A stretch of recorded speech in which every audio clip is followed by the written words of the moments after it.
အားလုံးမင်္ဂလာပါဗျာ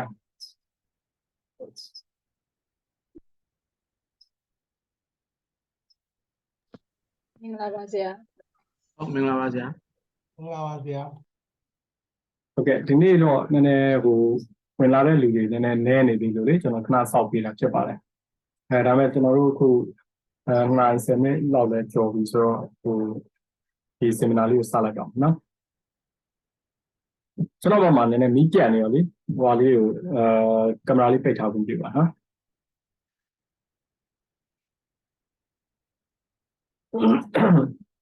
ဟုတ်ကဲ့အားလုံးမင်္ဂလာပါကျွန်တော်တို့ဒီနေ့ကတော့ဒီ ethics and professionalism ဆိုတဲ့ဆွေးနွေးမှုရဲ့ဒါဒုတိယနေ့ရက်ဖြစ်ပါတယ်ဒီမှာကျွန်တော်တို့ခေါင်းစဉ်မှာတက်ထားသလိုပဲနှစ်ပိုင်းပေါ့နော် ethics ရဲ့ဒီ professionalism ဆိုပြီးနှစ်ပိုင်းခွဲထားတဲ့အလျောက်ကျွန်တော်တို့ကမနေ့က ethics နဲ့ပတ်သက်တဲ့ကဏ္ဍတွေဆွေးနွေးခဲ့တယ်ဒီနေ့တော့ကျွန်တော်တို့ကဒီ professionalism ကိုဆွေးနွေးကြည့်မှာဖြစ်ပါတယ်နော်အဲ့တော့ဟုတ်ပြီကျွန်တော်ဒီပေါ့ professional ဘာကိုမဆွေးနွေးခင်เนาะဒီနှစ်ခုရဲ့အဆက်လေးပေါ့เนาะကျွန်တော်တို့ပြန်ပြီးချိတ်ဆက်ကြည့်မယ်မနေ့ကကျွန်တော်ပြောရတဲ့ ethics ဆိုတာတကယ်တမ်းတော့ပေါ့ philosophy ရှုထောင့်ကနေအဓိကထားပြီးပြောရတဲ့ ethics ပုံစံပါเนาะဘာခေါ်မလဲဆိုတော့ဥပဒေတွေပြဋ္ဌာန်းတာတွေเนาะဒီကျွန်တော်တို့ရဲ့လူမှုအတိုင်းဝိုင်းမှာသတ်မှတ်ထားတာတွေဘာသာရေးတွေကသတ်မှတ်ချက်တွေဒီနေရာတွေရဲ့အပြင်ကိုကျွန်တော်တို့ကကိုယ့်ဘာကိုတွေးခေါ်နိုင်စွမ်းနဲ့ကောင်းတယ်မှန်တယ်ဘယ်ရောက်တဲ့နဲ့မသိဘူးဆိုတဲ့အပိုင်းကိုဆွေးနွေးပေါ့ကိုယ့်ဘာကိုဆုံးဖြတ်နိုင်အောင်ကိုယ့်အောင် judgment တစ်ခုလုပ်နိုင်အောင်ပေါ့เนาะအဲ့ဒီပိုင်းလေးတွေတွေးကြရလေးကိုတွေးခေါ်ဘက်ကနေဆွေးနွေးပြတာဖြစ်ပါတယ်အဲ့တော့တွေးခေါ်ဘက်ကနေယူဆမှethics ဒီပို့ပြီး ethics ကြတယ်မှန်တယ်လို့လည်းကျွန်တော်ဆိုလိုနေတာမဟုတ်ဘူးကျန်တဲ့အပိုင်းကြီးအရာလဲเนาะဒီဘာသာရေးရလိုက်နာခြင်းအဖြစ်တော့၎င်းဥပဒေကိုလိုက်နာခြင်းတော့၎င်းကျွန်တော်ရဲ့လူမှုအတိုင်းအဝိုင်းသတ်မှတ်ထားတဲ့ social ဒီစံနှုန်းတွေပေါ့เนาะ ethics နဲ့ပတ်သက်တဲ့ ethical စံနှုန်းတွေကိုလိုက်နာခြင်းအဖြစ်တော့၎င်းဘာပြောလူတစ်ယောက်ကကိုယ့်ရဲ့လူမှုဝန်းကျင်မှာနေထိုင်လို့တော့ရပါတယ်ဒါပေမဲ့ကျွန်တော်တို့ဒီလူသားတွေဒီတော့မနေ့ကပြောဆိုပဲလွတ်လပ်စွာမွေးဖွားလာခဲ့ကြတယ်လွတ်လပ်စွာတွေးခေါ်ပိုင်ရှိတယ်တွေးခေါ်နိုင်စွမ်းရှိတယ်နောက်ရောဒီစွမ်းတက်တီကိုကျွန်တော်တို့ကကိုယ့်အကိုဘာခေါ်မလဲဆုံးအောင်ခါလို့တော့မသိဘူးပေါ့เนาะအဲ့တော့တက်နိုင်နေတာဒီအစွမ်းတွေထွက်လာအောင်လေကျွန်တော်တို့ရဲ့ဒီ thinking process တွေကျွန်တော်တို့ရဲ့တွေးခေါ်နိုင်စွမ်းတွေနောက်ဒါတွေကိုမြင့်တင်ဖို့လိုပါတယ်နောက်အဲ့လိုမြင့်တင်ပြီးတော့ကိုယ့်ရဲ့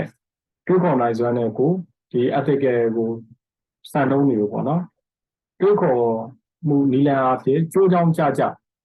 လက်တွေ့ဆန်ပေါ့နော်ကျွန်တော်တို့တွေဘယ်လိုသတ်မှတ်ကြမလဲဒါလေးကတော့ကျွန်တော်တို့ဘာသာကျွန်တော်တို့ဒီလိုပေါ်မျိုးရဲရဲနဲ့ပေါ့ဒီ comfort zone ထဲမှာမနေဘဲနဲ့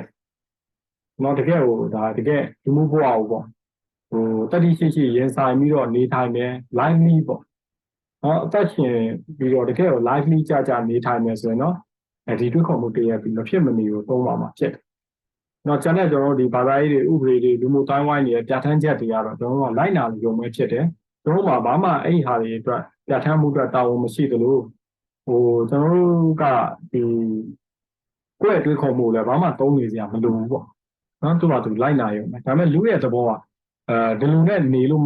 မရဘူးပေါ့နော်ဘာကြောင့်လဲဆိုတော့လူမှုတိုင်းဝိုင်းရဲ့ရှုပ်ဖေးလာမှုပုံစံတွေနောက်လူတွေကိုနိုင်တဲ့ဒီလက်ရှိပေါ့လူနဲ့ဒီနိုင်ငံတွေပဲဖြစ်စေနောက်လူနဲ့လူပတ်ဝန်းကျင်တွေပဲဖြစ်စေအဲ့ interaction တွေပေါ့ဒီနေ့အပြည့်ဒီ social interaction တွေခေါ်တာပေါ့လူမှုဒီထိစပ်မှုတွေရတယ်တို့ကနေ့စဉ်ဒီသိမှုတွေကပြောင်းလဲနေတယ်နော်ဤပညာအဖြစ်တော့တော့နော်ကျွန်တော်တို့ရဲ့ဒီလူမှုအတိုင်းဝိုင်းနေထိုင်ပုံတွေကနေ့တူကပြောင်းလဲနေအဲ့တော့အဲ့ပြောင်းလဲတွေကိုကျွန်တော်တို့ကစဉ့်ခံနိုင်ဖို့ဒီပြောင်းလဲတွေကြားမှာကျွန်တော်တို့ရဲ့ ethical စံနှုန်းတွေကိုညံ့စုပ်ကင်ထားနိုင်လို့ဆိုတာကကြတော့ခုနတွေးခေါ်မှုတရက်ပေါ့နော်ကိုယ့်ရဲ့ယုံကြည်ချက်တရက်တွေကလိုအပ်ပါတယ်နော်အဲ့ဒါမှကျွန်တော်တို့ဒီကိုယ့်ဘဝကိုနေပျော်ပြီးတော့နော်အထိပ္ပယ်ရှိသောဘဝတစ်ခုဖြစ်မယ်ကိုယ့်လေးပြန်တန်မယ်ကျွန်တော်တို့ဒီကိုယ့်ဘဝအနှစ်သာရရှိနဲ့နေထိုင်လိုက်တယ်ဆိုရက်နော်ဒီ feeling ကိုရရှိမယ်တကယ်တော့လည်းအဲ့ feeling ကိုကျွန်တော်တို့ကဘယ်အချိန်မှရရှိရလဲဆိုတော့ခုနလိုပေါ့ဒီစံနှုန်းတွေဒီလောက်ပိတ်မှုတွေကနေကျွန်တော်တို့ကရုံးထွက်လိုက်မှလည်းအဲ့ဟာကိုရရှိတာဖြစ်တယ်ကျွန်တော်ငယ်တော့ဒီပေါ့ပုံမြင်တစ်ခုကျွန်တော်ဆရာပြောပြတာကြားဘူးပဲပေါ့နော်ဒါသူပြောတာတော့ဒီ Jonathan Zinn ပေါ့နော်ဒါတော်များများဖတ်ဘူးပါတယ်Jonathan Siegel ဆိုတဲ့ဒီဆောင်းခဲ့ရတစ်ခုပါနော် အဲ့ထဲကမှာဘာ story လေးတစ်ခုပါလဲဆိုတော့သူတို့ဒီပင်လယ်ရေအောက်မှာပေါ့တတ္တဝါတွေရှိတယ်နော်အဲ့တတ္တဝါတွေကဒ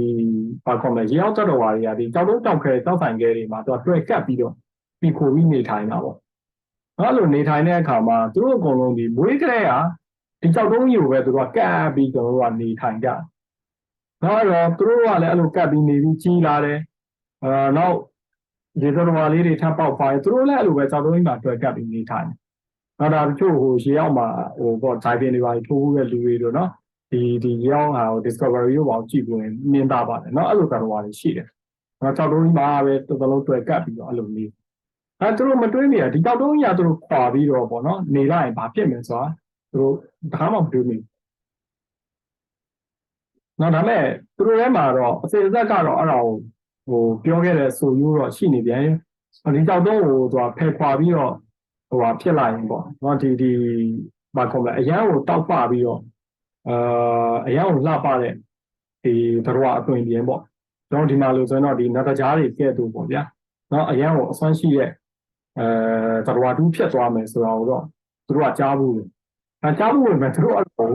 ်မခွာကြည့်ရဘူးတယောက်မှနော်အကုန်လုံးအဲ့ကြောက်တုံးကြီးကိုကျွန်တော်ကကပ်ပြီးတော့အဲ့လို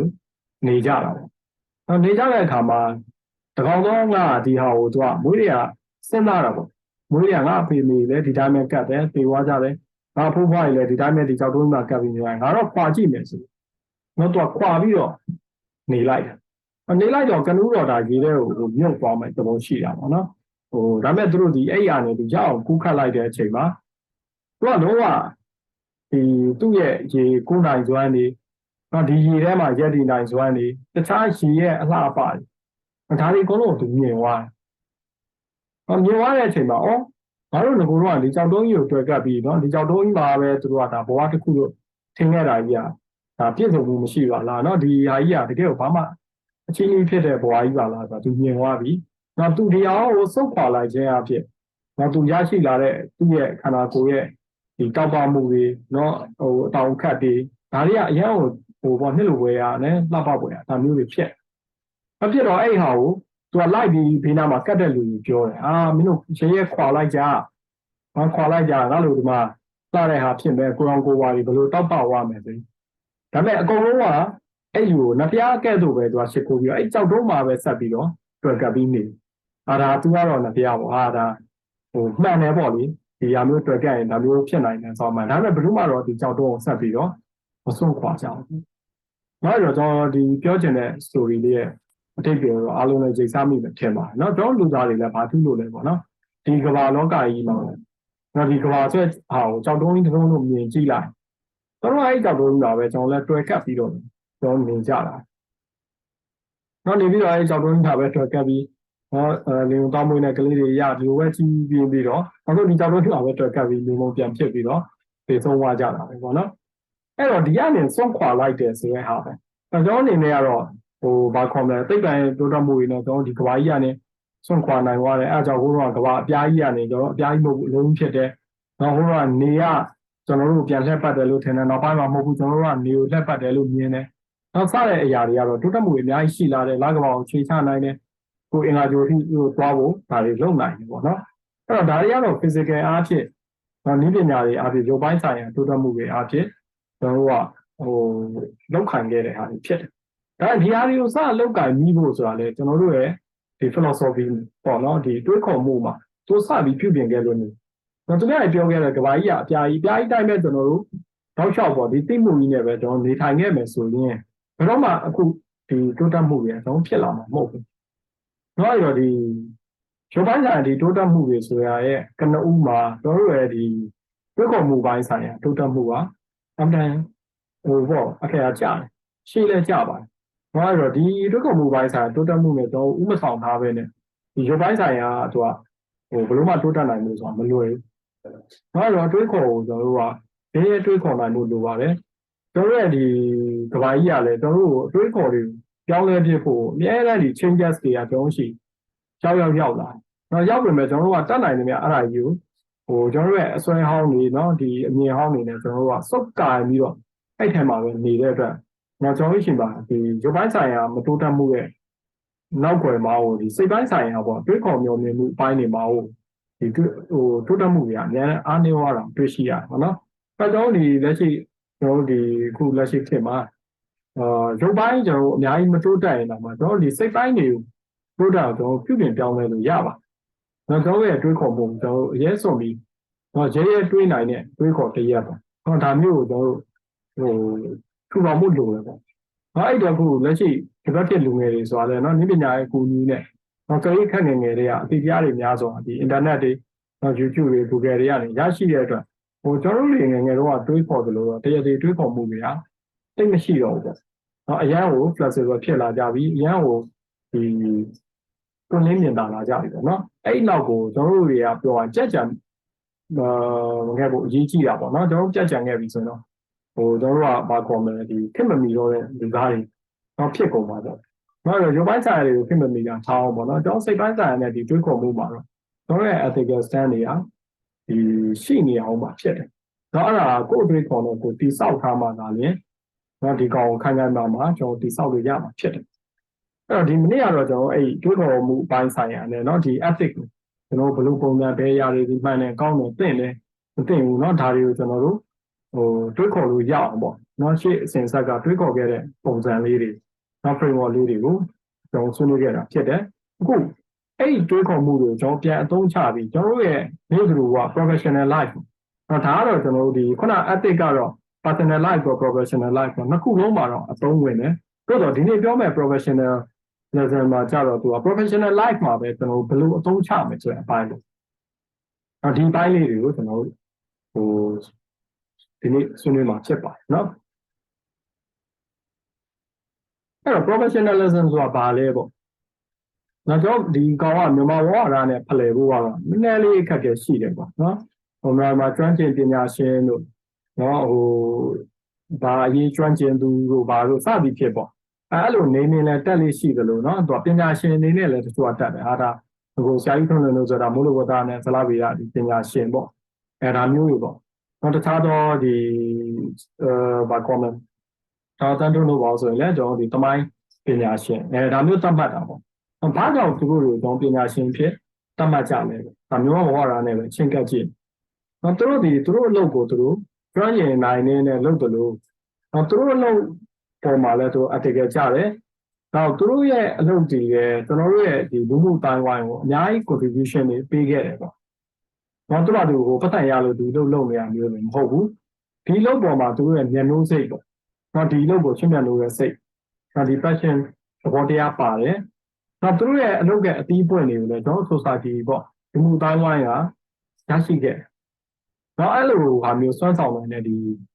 ပုံကိုယ်မျိုးကျွန်တော်တို့ကပညာရှင်ဆိုပြီးသတ်မှတ်တာ။အဲ့တော့ professionalism ဆိုတာ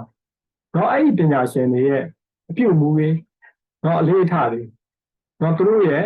ကျွမ်းကျင်မှုတွေတော့ဒီသဘောတွေကိုကျွန်တော်တို့ကခြုံငုံပြီးတော့ professionalism ဆိုပြီးကျွန်တော်သုံးလို့ရတာဖြစ်ပါတယ်။ဒါတော့ဒီနေ့ဒီ professionalism အပိုင်းမှာပေါ့နော်အဓိကကျတဲ့ကျွန်တော် principle လေးတွေကိုဆွေးနွေးပါအဲ့တော့အကြမ်းမြင်အပြည့်ဆိုရင်တော့ professional တယောက်ဒီဟိုမကြွမ်းမဲ့နဲ့တော့ဘယ်နည်းနဲ့မှ professional မဖြစ်ဘူးပေါ့နော်သူ့ရဲ့အဲ့တော့ကျွမ်းကျင်မှုဒီတစ်ခုကိုကျွန်တော်တို့ရဲ့လူတိုင်ဝမ်ဘယ်လောက်တိုင်းတာဒီသူ့ချီကမျှော်လင့်ထားလဲ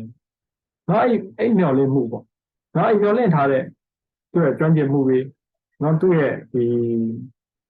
တမန်ကြမှုတိတ်ခါကြမှုဟိုတိတ်ခါရှိမှုပေါ့နော်ဒီလိုဟာတွေကိုကျွန်တော်တို့ကဟိုကြည့်ပြီးတော့ဒီလူတယောက်ဒီ professional လားနော်ဒါမှမဟုတ်ယူတမန်အဆင့်လောက်ပဲလားနော်ဒါမျိုးကိုကျွန်တော်တို့ကအထက်ဖြတ်သုံးသပ်တာဖြစ်ပါတယ်အဲ့ဒီနေရာမှာကျွန်တော်တို့ဒီ iPad သဘောတရားလေးတစ်ခုတော့ပါတယ်ဗျနော်ဒီဟာလေးကလည်းကျွန်တော်တို့ဒီ leadership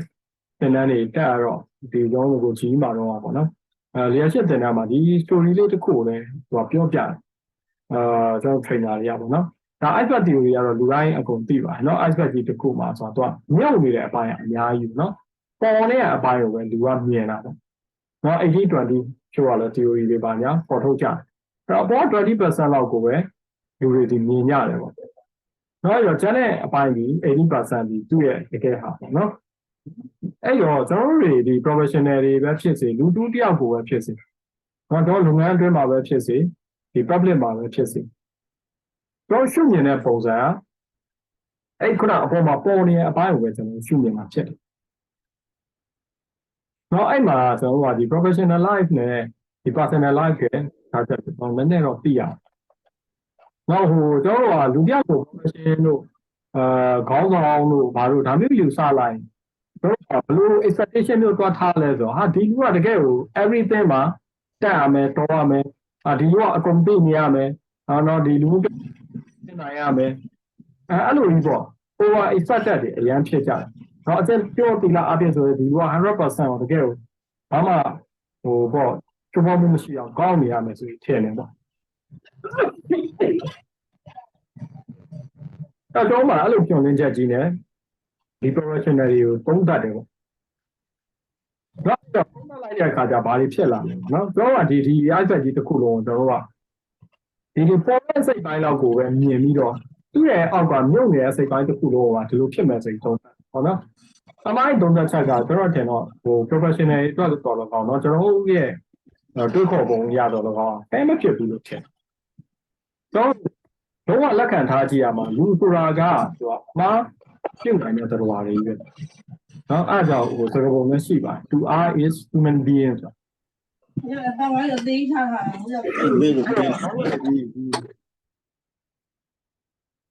လူတိုင်းဒီမှားနိုင်တယ်ဆိုတော့ရှိတဲ့ဘောတရားကြောင့်လူကမအောင်မှားမှာပဲနော်အမှားကင်းတဲ့လူသားဆိုတာဟိုပေါ့မရှိတော့ရှားပါတော်များအကုန်လုံးကမှားကြတာတော့ဘုရားသက်တော်ကြီးမှာဆိုလေတကယ်ရဟန္တာလည်းပဲပုံကိုယ်တွေတောင်မှဒီကမ္ဘာမှာပေးတာတို့နော်ဘာလို့ဒီလိုအမှားလေးတွေပေါ့နော်တခြားသူ့ရဲ့ဟိုအပြုမှုပိုင်းဆိုင်ရာတို့ဒီလိုလေးမှာအမှားလေးရှိတယ်ဆိုရင်ဟာဒါဇက်တော်ကြီးပါတာပဲ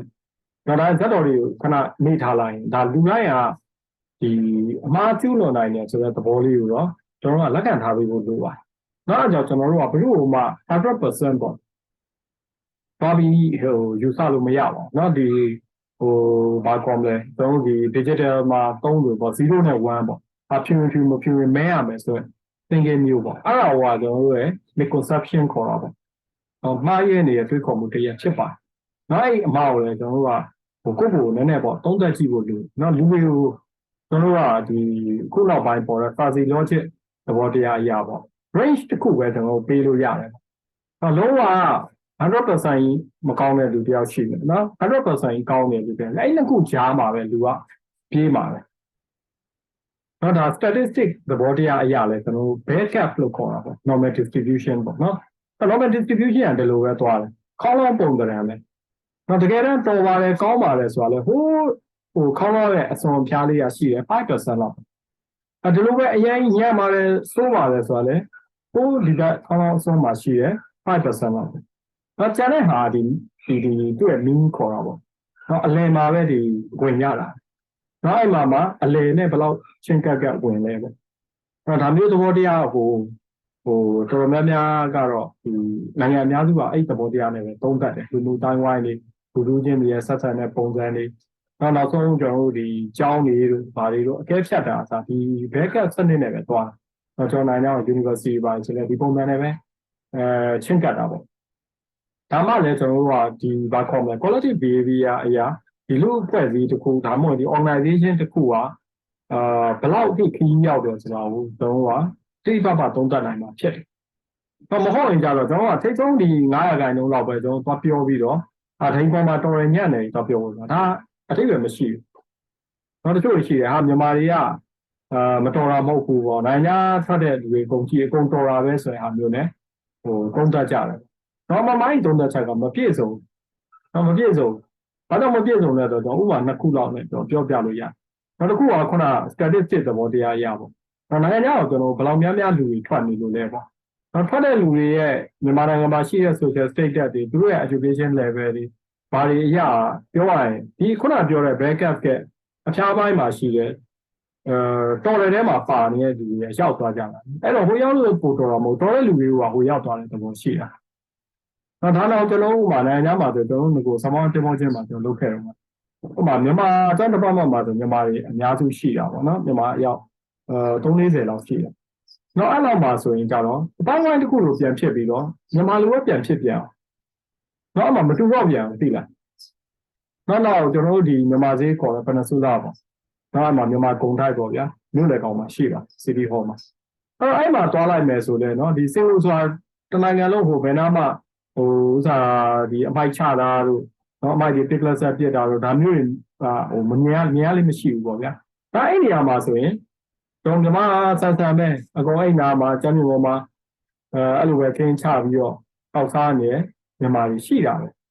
ဆိုတော့သူကဒါတွေကဘာခေါ်မလဲသူ့ရဲ့ဒီ social အတိုင်းဝိုင်းမှာပေါ့နော်ဟိုချွတ်နေရာမှာလုံးလို့မရလို့မလုပ်တာဗျာလုံးလို့ရတဲ့နေရာမှာလုံးကြတာပြောချင်တဲ့သဘောကလူတွေမှာကောင်းတဲ့သဘောဆိုးတဲ့သဘောသူကသူဟိုရှိနေကြတာအဲ့တော့လူတယောက်ကိုကျွန်တော် 100% ကောင်းမယ်100% မကောင်းဘူးဆိုပြီးတော့ကျွန်တော်ကဘယ်နည်းနဲ့မှဒီလိုဟိုသုံးသပ်မှုမျိုးပတ်ပြုလို့မရဘူးနောက်ခုန ethic တွေပါကျွန်တော်ပြောတဲ့အခါမှာဆိုလေဒီရိုးရိုးပေါ့ personal တယောက်ကိုထားတဲ့ ethic လို့ဟာနဲ့ society တခုလုံးကျွန်တော်တတ်ချုံကြည့်လို့လည်းမရဘူးကိုအောင်ကောင်းတာကိုကောင်းတာပဲဒါခုနလူအများစုကောင်းဖို့ဆိုရင်တော့ကျွန်တော်ပညာရေးကအစကျွန်တော်တို့ရဲ့ဒီလူမှုတိုင်းဝိုင်းမှာဆက်ဆံတဲ့ပုံစံတွေအမြင်တွေဒါတွေကပြောင်းလဲမှာလူမှုတိုင်းဝိုင်းတစ်ခုလုံးကဒီဘာခေါ်မလဲကောင်းလာကြမှာလိ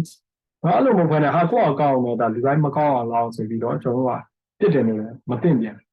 နောက်တော့ကျွန်တော်ဒီ iPad မှာပြထားသလိုပဲ professional life နဲ့ personal life ဆိုတော့တကယ် professional life ဒီအပေါ်မှာမြင်ရတဲ့အပိုင်းလေးပဲမြင်ရတာ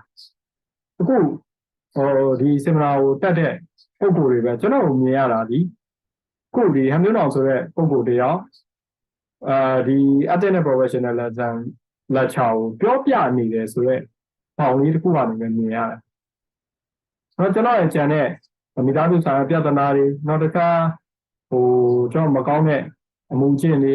ဒါတွေကကျွန်တော်ရဲ့ professional life ပေါ်မှာမြင်ရမှာမဟုတ်ဘူးဘောပေါက်လာတော့မသိတော့အဲ့တော့ကျွန်တော်တို့လူတယောက်ကိုကျွန်တော်ရှုမြင်တယ်ဆိုတဲ့ဟာကြီးအဲ့အပေါ်ဆုံးကကွက်ကွက်အပိုင်းလေးပဲကျွန်တော်တကယ်တမ်းရှုမြင်ကြတာအဲ့ဒါလူတယောက်နဲ့ကျွန်တော်တယောက်နဲ့ထိဆက်ရတဲ့ professional life ပဲအဲ့တကယ်တမ်းကိုယ့်ရဲ့ဟိုမိသားစုအတွင်းမှာเนาะကိုယ့်ရဲ့ဒီအိမ်အောင်ပန်းနဲ့ပဲဖြစ်ဆက်ဆံရတဲ့အပိုင်းကြတော့ personal life နဲ့ကျွန်တော်ဆက်ဆံရတော့ဒီအောက်ပိုင်းနေနဲ့ဒီအောက်ကဒုတွေဒီခုလုံးနဲ့ဆက်ဆံရတဲ့အပိုင်းတွေဖြစ်ကောင်းဖြစ်တယ်။ဒါအကြောင်းအဲ့လိုဟာတွေမှာကျွန်တော်တို့ကလူမှုဆိုင်ရာပြဿနာတွေပုံများတာနော်ပုံများတော့အဲ့တော့ကျွန်တော်တို့ဒီမှာပြောချင်တဲ့ professionalism ဆိုတဲ့အပိုင်းဒီအပေါ်ကဒီ20သေးသေးလေးကိုပဲကျွန်တော်ပြောတာနော်အဲ့တော့ပေါ်နေတဲ့အပိုင်းလေးအဲ့တော့ကျွန်တော်အဲ့တော့ lecture မှာဆရာကမေးလိုက်တယ်ဆရာအဲ့ကြတော့ဒီ professional life ဆိုတဲ့ဟာကြီးကကျွန်တော်ကဖန်ဆောင်မှုကြီးဖြစ်မနေဘူးလားပေါ့နော်အောက်မှာသူဒီအချိန်မကောင်းတဲ့လူဖြစ်ကောင်းဖြစ်နေမယ်သူဒီဟိုတခြားအပြစ်တွေရှိကောင်းရှိမယ်ပေါ့ဗျာဒါက professional life သူ့ပေါ်မှာတော့သူကလုံးဝ professional ပေါ့ဗျာအဲ့လိုပဲနေတယ်အဲ့တော့ဆရာပြန်ဖြေလိုက်တဲ့သဘောတရားဟိုဟာဖြစ်တယ်ကျွန်တော်အဲ့တော့တိတ်သဘောမတူလိုက်ဘူးပေါ့ဒါပေမဲ့တဖြည်းဖြည်းကိုယ့်အောင်ပြန်စဉ်းစားကြည့်တော့နဲ့ reasonable ဖြစ်တယ်ပေါ့နော်စဉ်းကျင်လို့ရတယ်သူပြောလိုက်တာလူတစ်ယောက်နဲ့တစ်ယောက်ကလည်းတဲ့မင်းအိမ်နောက်ပတ်နဲ့ပေါင်းတယ်လို့ဒီအောက်ကြီးကိုပေါင်းရတာမှမဟုတ်တာတဲ့တကယ်လည်းဟုတ်ပါတယ်ကျွန်တော်တို့ဥ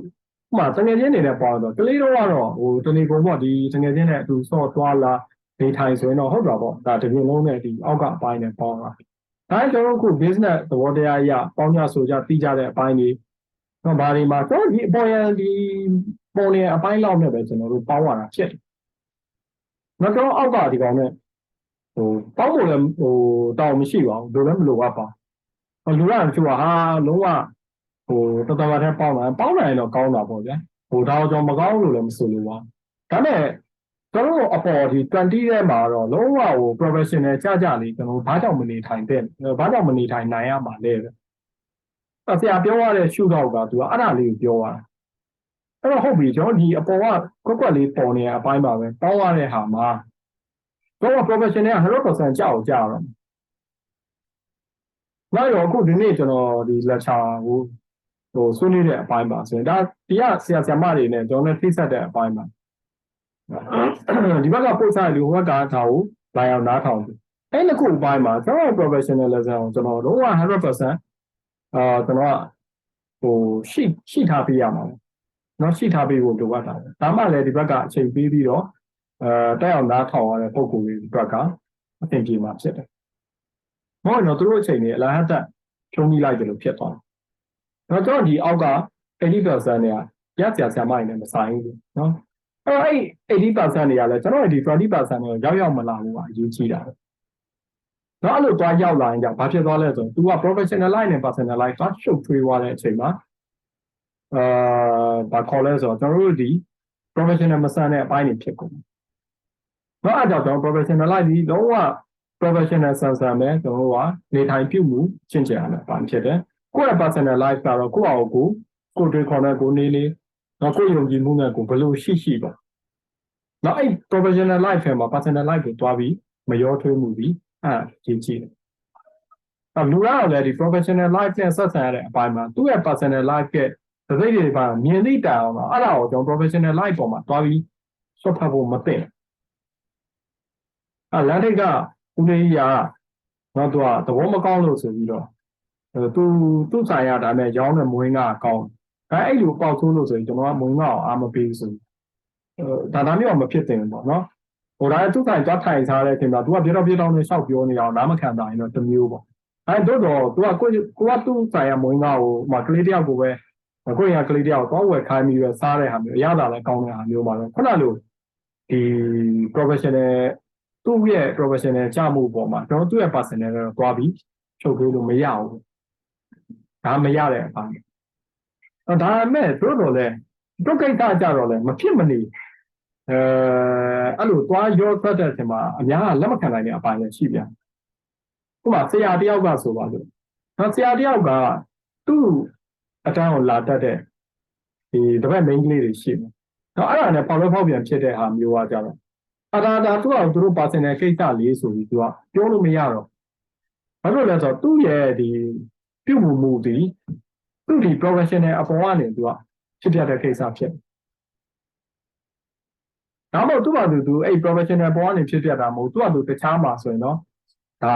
ကျွန်တော်သိအဲ့ပိုင်းတော့မြန်မာမှုမှာတော့မရဘူးပေါ့ဗျာကမ္ဘာမှာတော့အဲ့ပိုင်းကဘာမှမဖြစ်ဘူးပြဿနာမရှိဘူးဥပမာJennifer Lopez ဆိုကြည့်ပါယောက်ျားအများကြီးခုနောက်ဆုံးတော်တော်ငယ်တဲ့ဘဲလေးတစ်ခုနဲ့ထပ်ပြီးဖြစ်သူ့ personal life ဆိုတာတကယ်တမ်းမြန်မာလူမှုအတိုင်းဝိုင်းမှာတော့အမှန်တန်ရှုပ်ထွေးတဲ့ပုံစံကြီးပဲတော်တော်လည်းဒါပေမဲ့သူဆိုတဲ့ချင်းတွေကောင်းတယ်သူ့ performance ကောင်းတယ်တော့သူ့ရဲ့ဒီအလားတရားကိုသူထိမ့်သိမ့်နော်ဒါသူ့ profession သူ့ professional မှာတော့သူကဟိုဟာရဲ့ရိုက်ခတ်မှုတိတ်မထိခိုက်အောင်ထားတာပေါ့နော်အဲ့လိုမျိုးကြတော့ဒါ professional ဆန်တယ်လို့ကျွန်တော်ပြောလို့ရတာနော်ဒါဒီ professional life နဲ့ personal life ကျွန်တော်ကိုတွေ့ကြုံရဆိုတော့ကျွန်တော်ကဒီရေခဲတုပ်ကြိုက်တယ်ရေခဲတုပ်ကြိုက်တော့ကျွန်တော်တို့ဒီစမ်းချောင်းဘက်မှာရေခဲတုပ်ဆိုင်တစ်ဆိုင်ကတော်တော်ကောင်းတယ်ကျွန်တော်ငယ်တွေကကလေးတွေကဖွင့်တဲ့ဆိုင်လိုဟာမျိုးပေါ့မူလားလက်အောင်ဆိုင်လို့နော်အဲ့ရောင်းနေပွားကြီးတော့အသက်ကြီးပါသူဒီကိုဗစ်ကာလတော့ဆုံးသွား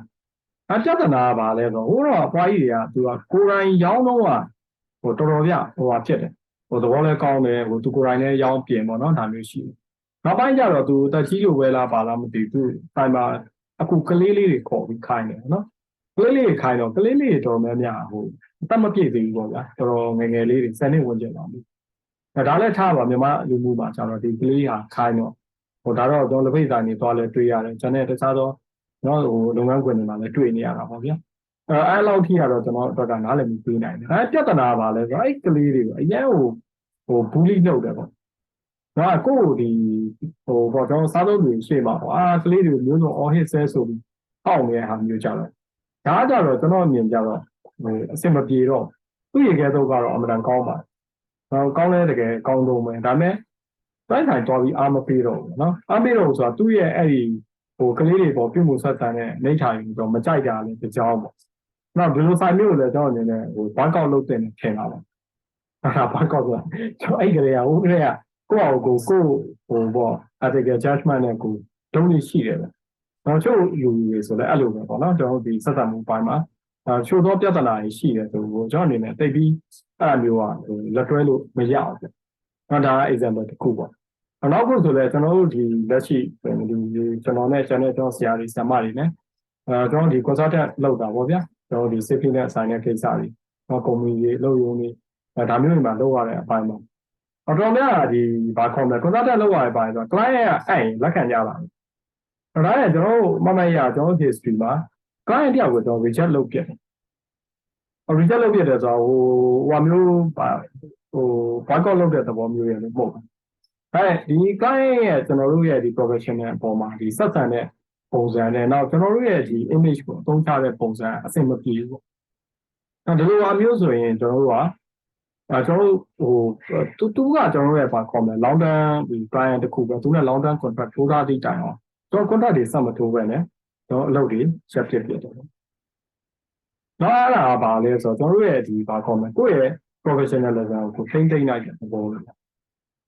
နောက်ဒါကတော့ကိုယ့်အကြောင်းဆိုတော့ကျွန်တော်တို့ကကြွယ်တင်လို့เนาะကျွန်တော်ဘယ်လိုဖြစ်လို့ဆိုပြီးကြွားတဲ့သဘောပေါ့ပါသူများတော့မသိတော့ဗျာကိုကပြောရတာဆိုတော့ကိုယ့် example နဲ့ပဲကိုပြောပြရတဲ့သဘောရှိတယ်နော်နောက်တစ်ခါလေတချို့ကျွန်တော်ရဲ့သင်တန်းကျောင်းတွေပါလေဒီလက်မှတ်လိုဟာဒီပါညာကျွန်တော်ဘယ်ကအသိမှတ်ပြုပါတယ်လို့ပါတယ်ညာတယ်ဒီနော်ဘယ်လိုပါကျွန်တော်ကြော်ညာသဘောတရားမအောင်ဘယ်တော့မှအဲ့အမျိုးတွေကျွန်တော်ကြော်ညာလေးမရှိဘူးကျွန်တော်ဒီသင်တန်းဖွင့်မယ်ဒါတွေသင်မယ်ဒီဟာပဲတက်ပါကျွန်တော် discount ပေးတာပါညာတော့အတန်ရှားပါအစတွေကလည်း reasonable price တခုပဲဟိုဖြစ်ထားတယ်တက် marketing သဘောတရားအရာတော့တိတ်အဲ့လိုပေါ့ဗျာခေါင်းချုပ်တိတ်ပါမယ်တိတ်မလုပ်ဘူးပေါ့ရိုးရှင်းရှင်းပဲကျွန်တော်pricing ရအောင်ပါတော့သွားတယ်အဲ့ဒီမှာတကယ်တမ်းဒီဘာခေါ်မလဲတခြားသောပုံစံတစ်မျိုးနဲ့ပေါ့ဒီမတ်လုံးတွေဆွဲလုံးတွေနဲ့စိတ်ဝင်စားအောင် market မှာလုပ်လို့ရပါဒါ marketing သဘောတရားရပါနော်အဲ့ကျွန်တော်တို့မလုပ်ဘူးပေါ့ဘာကြောင့်မလုပ်လဲဆိုတော့ခုနပြောတဲ့ဒီကိုယ့်ရဲ့ profession ထင်သိဝမှာကြောက်တာနောက်အခုလည်းဘယ်လိုထင်ကြည့်လို့လဲဆိုတော့ဘယ်လိုထင်ကြည့်မကြည့်ပေါ့ဗျာနော်ကျွန်တော်ကိုကဘာခေါ်မလဲအထင်ကြီးချင်တာပဲအဲ့စိတ်လေးနဲ့ကျွန်တော်ဒါရွှေထုံမှုတစ်ခုလို့လည်းရပြဆရာမကြီးသုံးသပ်လို့တော့ရတယ်ဗျဒါပေမဲ့ကျွန်တော်ကအဲ့စီလေးနဲ့ကိုယ့်အောင်နေထားတဲ့ဘဝကိုကျွန်တော်ကြိုက်တယ်လို့ကျွန်တော်နဲ့တကွဒီကျွန်တော်ကျန်တဲ့ဒီ data တွေအကုန်လုံးကလက်ခံအကုန်လုံးကလည်းအဲ့ဒါကြောင့်စိတ်တူကိုယ်တူကျွန်တော်ပူးပေါင်းပြီးတော့ဒီလုံးတစ်ခုကိုလောက်ကြတာဆိုတော့လို့အပိုင်းနေမှာပေါ့ဗျာဘာကြောင့်ဒါမဖြစ်သင့်တော့ကျွန်တော်ကြားမှာအငင်းပွားဦးရတာကွဲနေတယ်သိမရှိဘူးဒီ professionalism အပိုင်းကိုကျွန်တော်တို့အလေးထားတဲ့သဘောလေးကိုပြောပြချင်တယ်အဲ့တော့ professionalism ကဘယ်သူကလေးစားတာလဲဆိုတော့သူများလေးစားတာမလေးစားတာကိုယ့်ကိုလေးစားတာတော့ကိုလေးစားမှုနဲ့ကျွန်တော်တို့ကဒီ 20% ဒီမြင်ရတဲ့အပိုင်းလေးနဲ့ပဲ professional စကြလူတိုင်းကိုကျွန်တော်တို့ client နဲ့ပဲဖြစ်စေเนาะကျွန်တော်တို့ရဲ့ဒီ makeup ဖွဲ့စည်းတယ်ဖြစ်စေဖွဲ့စည်းတိုင်းနဲ့ကျွန်တော်ကဒီပုံစံနဲ့ဆက်ဆံရမှာတော့ဘာကွန်ပလက်လက်တလုံးရေတိုအတွင်းမှာတော့ဒါဘာမှမသိကြဘူးပေါ့နော်အဲ့ရေရှည်မှာကြတော့ဒီကောင်က in the long run မှာဒီကောင်ကဘယ်လိုဖြစ်လာလဲဆိုတော့ကိုကနာမည်ပြမရှိဘူးဆိုတော့သဘောဖြစ်လာဂျင်းမထည့်ဘူးဗျဒီကစကားနဲ့ဂျင်းထည့်လိုက်တာမရှိဘူးကျွန်တော်ကို client ရှိညာချလိုက်တာမရှိဘူးဆိုတော့ဒိတ်ပြတန်းပြီးဒါအဲ့ဟာကြီးကတော့ကျွန်တော်ဘာပြောကိုဒါ value လေးတစ်ခုပေါ့ဗျာနော်အဲ့ဒါငွေနဲ့ပေးဝယ်လို့ရတဲ့ကိစ္စလည်းမဟုတ်ဘူးငွေနဲ့လည်းကျွန်တော်လဲလည်းမယူခဲ့ဘူးပေါ့ဗျာအဲ့ဒီထဲကကျွန်တော်တို့ကဘာခေါ်မလဲကိုယ့်ရဲ့တမိုးထားမှုနဲ့ကိုယ်ပဲဒီလိုလောက်ကင်နေဆိုစံတော့နော်ဒါကျွန်တော်အချင်းချင်းစမှတ်ပြီးလောက်ကင်ကြဖြစ်တယ်ဒါကကျွန်တော်personally တော့ကျွန်တော်မှလည်းကျွန်တော်မကောင်းတဲ့ပြုမှုတွေအချက်လက်တွေစိတ်နေစိတ်ထားတွေရှိမှာပဲအဲ့တော့ကျွန်တော်ဒီ professional life ကိုလာထိခိုက်လောက်အောင်မထားဘူးဗျနော်အဲ့ဒါဒီကျွန်တော်ဒီ personal life နဲ့ professional life ကိုချုပ်မြင်တဲ့ပုံစံဖြစ်ပါနော်အဲ့ဒီထိမှာဆရာဆရာမတို့ဗာများမေးစရာဆွေးနွေးစရာရှိပါတယ်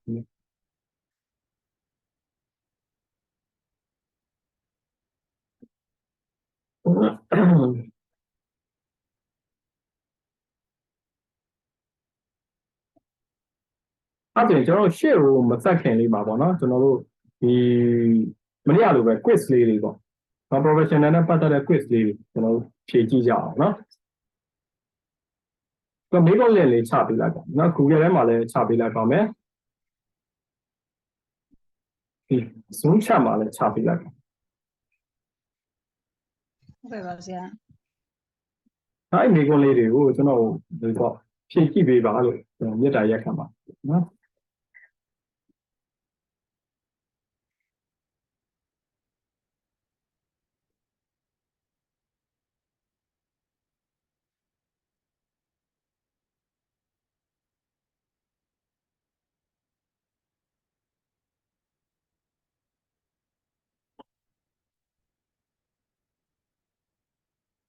တွက်လို့တော့ရမှာမသိနော် ဟ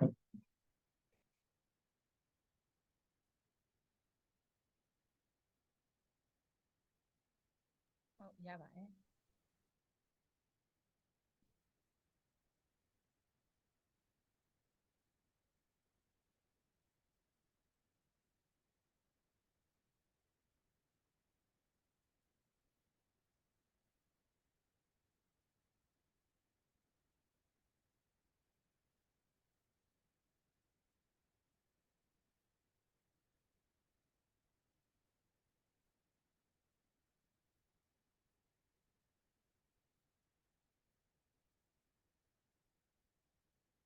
ဒီကောလေးဖြေနေတော့ကျွန်တော်ဟိုနည်းနည်းလေးဖွင့်ထားပေးပါမယ်နော်အားလုံးနဲ့တော့ကျင်းဟောက်စင်ပြေလားမသိဘူးနော်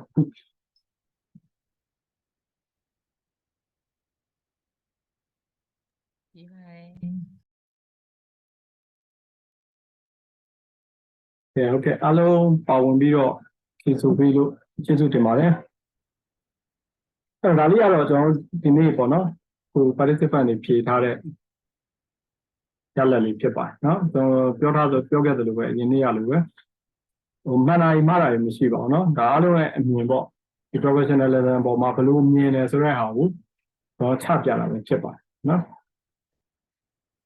အဲ့တော့ပထမမေးခွန်းက professional ဒီလုပ်ငန်းခွင်အတွက်ပေါ့အရေးကြီးတယ်အရေးမကြီးဘူးတစ်ခါတည်းမှာအသုံးဝင်တယ်ဆိုတဲ့ဟာမှာအားလုံးကအရေးကြီးတယ်ဆိုပြီးတော့ဖြေဆိုထားကြပါနော်နောက်ကလုပ်ငန်းတိုင်းတဲ့လိုအပ်လားမလိုအပ်ဘူးလားဒီပညာရှင်တွေအတွက်ပဲလိုအပ်တာလားပေါ့နော်အဲ့မှာလည်းမဖြစ်မနေလိုအပ်တယ်ဆိုတဲ့ဟာကိုပြောထားပါတယ်နော်အဲ့မှာဒီမှာတော့အဓိကဒီပညာရှင်အတွက်ပဲလိုအပ်တယ်လို့ဆိုအမြင်ရလဲရှိကောင်းရှိတတ်တော့နော်ဒါကိုစစ်ဆေးတဲ့အခါမှာကျွန်တော်တို့ဒီလုပ်ငန်းတိုင်းအတွက်လိုအပ်တယ်ပေါ့နော်ပညာရှင်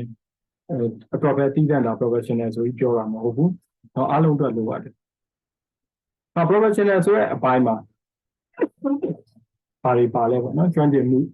ကျင့်ဝတ်စောင့်စည်းမှုကျွမ်းကျင်မှုကကျင့်ဝတ်စောင့်စည်းမှုနှမျိုးလုံးပေါ့နော်။အဲ့မှာတချို့တွေကြတော့ဒီကျွမ်းကျင်မှုကိုပဲအဓိကထားပြီးပြောကြတာဒါနော်ကျွမ်းကျင်ရပြီးတော်လို့ရသူကကျင့်ဝတ်သိက္ခာပိုင်းကိုကြည့်ပြရမလို့ဆိုတာမျိုးရှိသလိုသူကလည်းကျင့်ဝတ်သိက္ခာပိုင်းကအဓိကချတယ်နော်။ဒီကျွမ်းကျင်မှုကအဲ့ထက်ကိုအဓိကချတယ်လို့ထင်ကောင်းလည်းထင်နိုင်လို့လူရှိတယ်။ဒါပြင်နှစ်ခုလုံးအရေးကြီးတယ်ဆိုတော့ထင်တဲ့လူကတော့အများစုဖြစ်တယ်နော် 87% လောက်ကကျွမ်းကျင်မှုရောကျင့်ဝတ်ထောက်ထင်းမှုပေါ့နော်ဒီနှစ်ခုလုံးအရေးကြီးတယ်။ professional ကြတကယ်ကိုယ်လုပ်ငန်းကိုမှလုပ်ပြီဆိုရင်အဲ့ဒါလုပ်ဖို့ဖြစ်နိုင်တာလုပ်ငန်းတိုင်းမှာဖြစ်နိုင်တယ်မဖြစ်နိုင်ဘူးလားကုမ္ပဏီကြီးတွေပေါ့နော်တရားတွေမှာပဲဖြစ်နိုင်တာဆိုရင်အမှကျကျို့လေကုမ္ပဏီကြီးတွေလောက်မှာပဲဖြစ်နိုင်တယ်ဆိုတဲ့ဟာကိုပေါ်ပြတယ်အဲဆိုတော့သူကကုမ္ပဏီသေးတွေမှာ professional ကြဖို့မလိုဘူးဆိုတော့အမျိုးယူဆလဲရှိကောင်းရှိတာဖြစ်နိုင်ပါတယ်အများစုကတော့ဒီလုပ်ငန်းခွင်တိုင်းမှာဖြစ်နိုင်ပါတယ်လုပ်ငန်းတိုင်းမှာဖြစ်နိုင်ပါတယ်ဆိုတဲ့အဖြေကိုဖြေထားကြတာတွေ့ရတယ်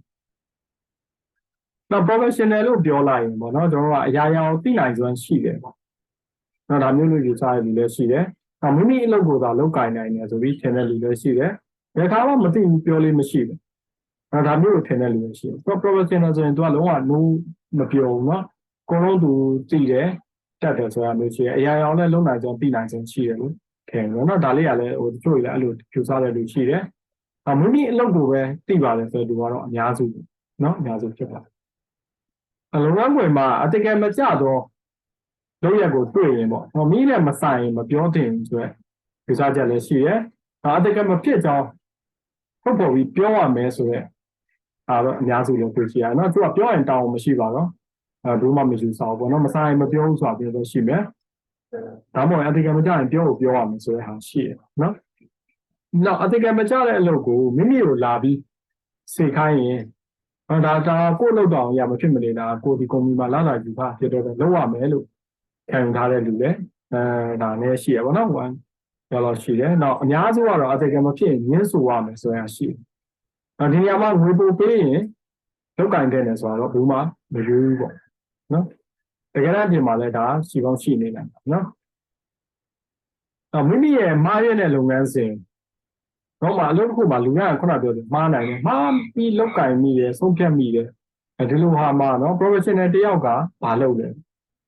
တိတိချင်းကိုသူကရက်တက်ပြီးအမှားပြင်ဆင်ချက်ကိုချပြနော်ကျွန်တော်ဘယ်လိုမှားသွားလဲအဲ့အတွက်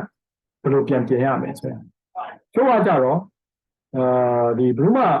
သိလိုက်တာမဟုတ်ပဲဆိုတော့သူကဘယ်မှဒါတချို့ technical တွေကလူတိုင်းသိနိုင်တာမဟုတ်တာ သူကမသိမသာလေးပြင်လိုက်မလားငါတော့မဟုတ်ရင်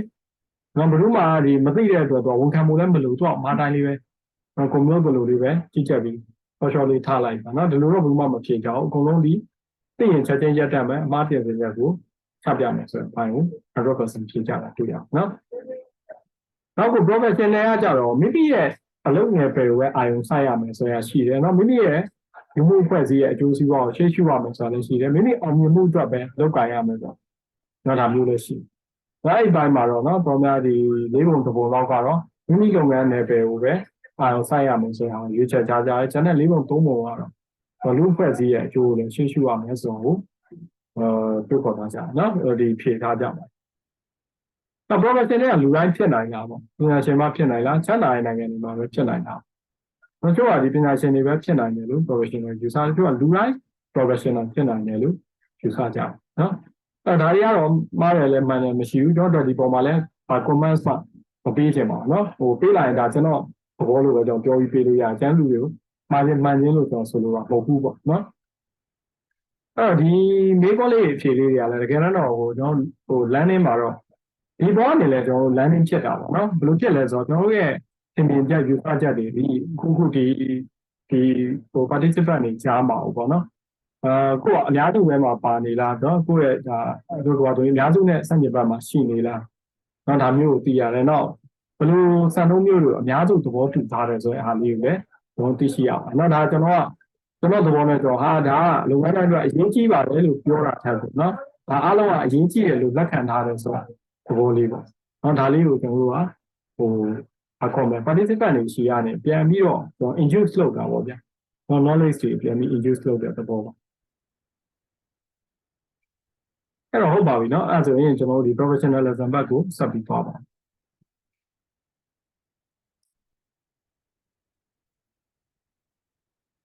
အဲ့တော့ကျွန်တော် professionalism နဲ့ပတ်သက်ရင်ဒီ fundamental principle တွေရှိတယ်เนาะအခြေခံစည်းမျဉ်းတွေပေါ့ဒီအခြေခံစည်းမျဉ်းတွေကကျွန်တော် professionalism နဲ့ပတ်သက်တဲ့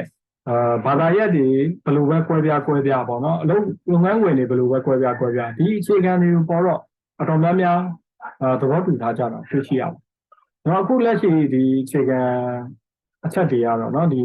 fundamental principle တွေကကျွန်တော်ဒီ AD ကိုရော professional ethics တွေကနေ reference လုပ်ထားတာဖြစ်ပါတယ်။ပြောရရင်ဒီကောင်ကဒီခုန business တွေဒီ accountant တွေဒီ firm တွေပေါ့။ business firm တွေအတွက်သူက core ethics အနေနဲ့ချထားတာပေါ့။နောက်သူတို့တွေအတွက် core ethics တွေ။နောက်အဲ့တော့အဲ့ထဲမှာအခြေခံမူတွေဖြစ်ချထားတဲ့ fundamental principleဒါမဲ့ကျွန်တော်တို့ဒီ fundamental principle in professionalism ဆိုပြီး Google မှာရှာကြည့်လိုက်ရင်ဒီချက်မျိုးဆန်တွေရွယ်တွေ့ရပါဆိုတော့သူကအများစုလက်ခံထားတဲ့အချက်တွေကိုပြောလို့ရပါတော့အဲ့ဒီမှာတော့ကျွန်တော်အချက်တွေတို့လည်း10ချက်ကျော်လောက်ရေးပြင်တော့ကျွန်တော်အဲ့လောက်အများကြီးထီတော့မဆွေးနွေးချင်ဘူးအဲ့တော့ဒီထဲမှာသူကအချက်5ချက်ကိုပဲအဓိကထားပြီးဆွေးနွေးပေးထားတယ်ဒီ5ချက်ဒီမပြတ်မနေ like ကို like နာရမယ်ဒီ professional duty တရား responsibility ရဖြစ်เนาะအစင်းရင်းနေတော့အဲ့တော့ပထမတစ်ခုကတော့ဒီ integrity ပေါ့เนาะ integrity ဒုတိယတစ်ခုက objectivity နောက်တစ်ခုက professional competence and due care ပေါ့နောက် confidentiality နောက် professional behavior ဆိုပြီးအချက်5ချက်ပြထားပါတယ်အဲ့တစ်ချက်အချင်းဒီအကြောင်းကိုကျွန်တော်ဒီနေ့မှာအဲ့တော့ဆွေးနွေးပေးမှာဖြစ်ပါတယ်ဒါဒီချက်တွေဒီပြင်ကိုယ့်ရဲ့လက်ရှိဘယ်လိုလုပ်ငန်းမျိုးပဲဒီထက်ကဆရာဆရာမတွေလုပ်ကိုင်နေပြီဖြစ်စေဒီ principle နဲ့ကျွန်တော်ပြန်ချိန်ထိုးကြည့်ပေါ့။ချိန်ထိုးကြည့်တဲ့အခါမှာကျွန်တော်ဘယ်ချက်တွေဒီကိုင်ညီရဲ့ကိုဘယ်ချက်တွေဒီအားနေတယ်။ဒီချက်ကတော့ကိုမလုံနိုင်ဘူး။ဒါမျိုးလေးတွေကိုယ့်အောင်ကိုရှင်းရှင်းလင်းလင်းပေါ့သိရှိလာလိမ့်မယ်။ဒါကိုသိရှိခြင်းရမယ်။ဒါကျွန်တော်သိမှုရဲ့အစပဲလေနော်။ကိုသိတယ်ဆိုတာဒါသိမှုမှာဘာခေါ်လဲဆက်ပြီးတော့သိမှုတိုးတက်ဖို့အတွက်အခြေခံတရားဖြစ်တယ်။နော်ကိုမှစားမသိနေဘူးဆိုရင်ကျွန်တော်ကျန်တာတွေဘယ်လောက်ပဲသိတယ်ပြောဘာကောင်းလဲဘာမှအနှစ်သာရရှိမနေဘူးပေါ့နော်ပြောရရင်ပြည့်တဲ့အသိတွေပဲဖြစ်နေပါဘူးကိုနားလေကိုသိဖို့ပါဒီ fundamental နဲ့ကျွန်တော်ပြန်ချိန်ထိုးကြည့်ရမှာဖြစ်တယ်နော်အပေါ်မှာကျ integrity ပေါ့နော် integrity ဆိုတာဘာကိုပြောတာလဲမြန်မာလိုတော့ဒီဘာခေါ်လဲဖြောက်မှတ်တယ်ပေါ့တိတ်ခါရှိတယ်ဖြောက်မှတ်တယ်ဒီလိုသုံးလို့ရတာအခုဒီပုံမှာပြထားသလိုပဲတလိုက်အိမ်ပြောင်လေးဒီမြောက်ရက်ကိုပဲအများနဲ့ညွှန်ပြတယ်ကျွန်တော်ရဲ့ life compass ကလည်းပုံကြီးတစ်ကောင်းပဲ တော့တော့ဘယ်လောက်တော့မယ်ပါမယ်ဆိုရင်တို့ရဲ့လုံးဝတော့မှန်ကန်မှုကိုအများနဲ့ညွှန်ပြပြီးဥတည်နေရမယ်တို့လို့တစ်ခုလုပ်လိုက်တဲ့အခါနော်ဒီလိုဒီစင်းကဖြစ်ချင်းဖြစ်မယ်ဆရာဝန်ဖြစ်ချင်းဖြစ်မယ်ရှင်းနေဒီတရားသူကြီးဖြစ်ချင်းဖြစ်မယ်နော်တခြားသောဒီတောင်ထမ်းဆောင်နေရတဲ့ဝန်ထမ်းတွေဖြစ်ရင်ဖြစ်မယ်ဘယ်လိုပဲဖြစ်ဖြစ်သူ့ရဲ့လုပ်ကမှုတွေပြုမှုက professional ကြခြင်းဘက်ကိုတွားမယ်ပေါ့ non professional ဆန်လောက်ကင်တော့မယ်ဆိုရင်နော် integrity ကိုကျွန်တော်အများနဲ့ရှင်းရှင်းရမှာဖြစ်တယ်။ပတ်မှတ်ခြင်း။ဒါတော့ integrity ဆိုတော့သူရှင်းထားတဲ့အားမှာတော့ဒါသူ့ရဲ့စာအုပ်ရဲ့ definition တိုင်းမှာ to be straightforward and honest ကျွန်တော်တဲ့ဟုတ်လားဖြောက်ပါ။နော် in your profession and business relation နော်တော့ကိုယ့်ရဲ့ professional အပေါ်မှာရောကိုယ့် business နဲ့ဒါထိဆက်ရတဲ့အပိုင်းတွေပေါ့နော်ကိုယ့်ရဲ့ client နဲ့ထိဆက်ရတာရှိမယ်တခြား department တွေနဲ့ဝန်ထမ်းတွေဆိုလည်းထိဆက်ပြောဆိုဆက်ဆံရတာရှိမယ်ကိုယ့်ရဲ့ဒီအထက်လူကြီးတွေနဲ့ထိဆက်ပြောဆိုရတာရှိမယ်เนาะအဲ့ဒီဘိုင်းတွေမှာအများအား straightforward and honest တော့ဒါမျိုးဖြစ်ခြင်းကိုသူက integrity လို့ခေါ်တယ်။ဒါပေမဲ့လည်းသူကတိတ်ခါရှိတယ်ဖြောက်မှတ်တယ်။ဒါလေးကကျွန်တော်တို့ဒီဟိုပါပေါ့ကျွန်တော်ဒါဘုရားဘာသာဆိုတယ်ねဘုရားဘာသာအခြေခံလေးတွေနဲ့အများအားချိန်ထိုးကြည့်တာပေါ့နော်ကိုယ့်ဘာသာထဲမှာဘယ်လိုနဲ့တာတာတွေရှိတယ်ဆိုတာသိရှိရအောင်။အဲကျွန်တော်မေတ္တာတုံးပါသူကပါတယ်။မေတ္တာတုံးကတော့ဒီဘက်ချက်တချို့တွေလည်းဟိုအဋ္ဌာန်နဲ့ပါဟိုဘယ်နှခေါက်တို့ဘာလို့ရွှတ်ကြလဲလူတွေချက်တယ်လက်တွေချက်တယ်စတဲ့အတူရလက်တွေလူချင်းကြရပါတော့အဲဒီမေတ္တာတုံးကတကယ်အနှစ်သာရအပိုင်းမှာတော့သူကမေတ္တာမပို့ခင်မှာနော်ကျွန်တော်လူတယောက်ကိုဒီမေတ္တာပို့တာတွေမေတ္တာပွားတာတွေမေတ္တာထားတာတွေဒါတွေမလုပ်ခင်မှာဒီလူတယောက်ကအခြေခံလိုက်နာရမယ်အချက်ဘုရားရှင်ကတော့အချက်တွေနဲ့ဟောခဲ့တယ်နော်အဲ့ထဲမှာဘာလို့လဲချက်အဲ့ထဲမှာပါဝင်တဲ့အချက်ပေါ့ဗျာအဲ့ထဲမှာပုစုစဆိုတာပါအဲ့ကောင်ကပါလဲဆိုတော့ဖြောက်မှတ်ရမယ်အလုံးလုံးဖြောက်မှတ်ရမယ်ဆိုပြီးပြောတာတော့ဟိုပြားရဲ့စကားမှာနော်တော်များဟိုတစ်ခွန်းနဲ့လုံးတော့တရားစီတစ်ခွန်းလောက်ပဲဟောတဲ့ဟာမျိုးမှာသူကနှလုံးစက်တိုက်ဒီတုတ်တန်ထဲမှာသွားပြီးပါနော်ပုစုစသူကလုံးဝဖြောက်မှတ်ရမယ်ဆိုတော့မဟုတ်ဘူးအလုံးဖြောက်မှတ်ရမယ်ဆိုပြီးဆက်ပြီး emphasize လုပ်ပြီးထပ်ပြောတာနောက်တော့ကျန်တဲ့အချက်တွေလည်းအများကြီးရှိသေးတာပေါ့ဗျာနော်ထားပါတော့အဲ့တော့ကျွန်တော်ဒီ integrity နဲ့ဆက်ဆက်ပြီးအဲ့ချက်လေးကိုထောက်ပြချင်တာဒါကတော့ဖြောက်မှတ်တယ်ဖြောက်မှတ်တော့အလုံးလုံးကျွန်တော်ဖြောက်မှတ်ဖို့လေလိုအပ်တာဘာကြောင့်လဲဆိုတော့ကျွန်တော်တို့ရဲ့ဒီလမ်းကြောင်းတွေဟို professional လမ်းကြောင်းပဲဖြစ်စေကျွန်တော်ရဲ့အတွေ့အခေါ်တွေခုန ethical value တွေကတိတ်ဆောင်းစေမဲ့ခန္ဓာတွေနော်ဖြစ်စဉ်တွေဖြစ်ရတဲ့နေသားတွေအများကြီးရှိတာနော်တော့ကျွန်တော်ကအများနဲ့ကိုယ့်အောင်ကိုယ်လမ်းကြောင်းတော့ကိုဖြောက်ဖြောက်ကြီးသွားတယ်ပဲထင်တာပဲပေါ့နော်ဒါတဖြည်းဖြည်းမတိမတာနဲ့ဒီဘာခေါ်မလဲစောင်းရင်းနဲ့လမ်းချော်သွားနိုင်နောက်တစ်ခါကျွန်တော်မလိုလားတဲ့ဘက်ကိုရှောက်သွားတတ်တယ်ပေါ့နော်အဲ့လိုဟာမျိုးမှာကျွန်တော်ကဒီကိုယ့်ရဲ့ life campus ပေါ့ဗျာနော်ကျွန်တော်တို့ဘဝရဲ့ဒီ online အိမ်မှာကျွန်တော်ကအများနဲ့ပြန်ချိန်ထိုးတတ်ဖို့အရေးကြီးတယ်နော်online အိမ်မှာဒီဘယ်ချိန်ဘယ်နေရာမှာလဲဆိုတော့ချိန်လိုက်တော့မြောက်ရက်ကိုပဲတက်နေနေမှာနော်အဲ့လိုပဲကျွန်တော်ရဲ့လုံကိုင်းကြီးပြောဆိုဆက်ဆံရတဲ့ဟာဒီဘယ်လိုနဲ့ပဲရောက်ကျွန်တော်ကအများနဲ့အဲ့လုပ်ရက်တွေပေါ့သုံးသပ်လိုက်ရင်ဖြောက်မှတ်မှုမှာသွားပြီးအခြေခံရိုးသားမှုမှာသွားပြီးအခြေခံရမှာဖြစ်တယ်။ဒါ professional ရဲ့ဒီ contact ဒီဂုဏ်ရည်တစ်ခုပဲ။ characteristic တစ်ခုပဲ။ဒါတော့ professional မဖြစ်မနေဒီဟာလိုက်နာမယ်တော့ fundamental principle လို့ခေါ်တာအခြေခံစည်းမျဉ်းတရားအဲ့တော့ဟိုရိုးသားမှုပိုင်းဆိုတော့ကျွန်တော်ပြောရင်နော်တော်တော်သူကလည်းကျေပြတ်မှုရှိတာပေါ့။ဘယ်လိုဟာကိုရိုးသားရမှာလဲဘယ်လိုဟာတွေကိုကျွန်တော်ကဖြောင်းမှန်နေရမှာလဲ။နော်အဲ့ဒါကကျွန်တော်ပြန်သွားရင်ကြတော့အဲ့ဒါရှေ့မှာကျွန်တော်ပြီးခဲ့တဲ့ရက်ကဆွေးနွေးခဲ့တဲ့ဒီ ethical value တွေမှာကျွန်တော်ကဘယ်ရာကိုဖြောင်းမှတ်တယ်ဘယ်ရာကိုရိုးသားတယ်ပေါ်ရင်ဆိုတော့ကျွန်တော်ကိုကျွန်တော် define လုပ်တာ။နော်ဥပဒေကြောင်းအရတော့ဥပဒေမှာဘယ်လိုသတ်မှတ်တာရှိလဲ social norm အရတော့ကျွန်တော်လူမှုတိုင်းဝိုင်းမှာဘယ်လိုဆိုပြီးသတ်မှတ်တာရှိလဲဘာသာရေးအရဆိုလည်းဘယ်လိုသတ်မှတ်တာရှိလဲဒါတွေအပြင်ကျွန်တော်တို့အတွေးခေါ်အရဘယ်လိုလုပ်ရတည်ပြီးဖြောင်းမှတ်တဲ့လုပ်ရရိုးသားတဲ့လုပ်ရလို့ကျွန်တော်ခံယူလဲပါ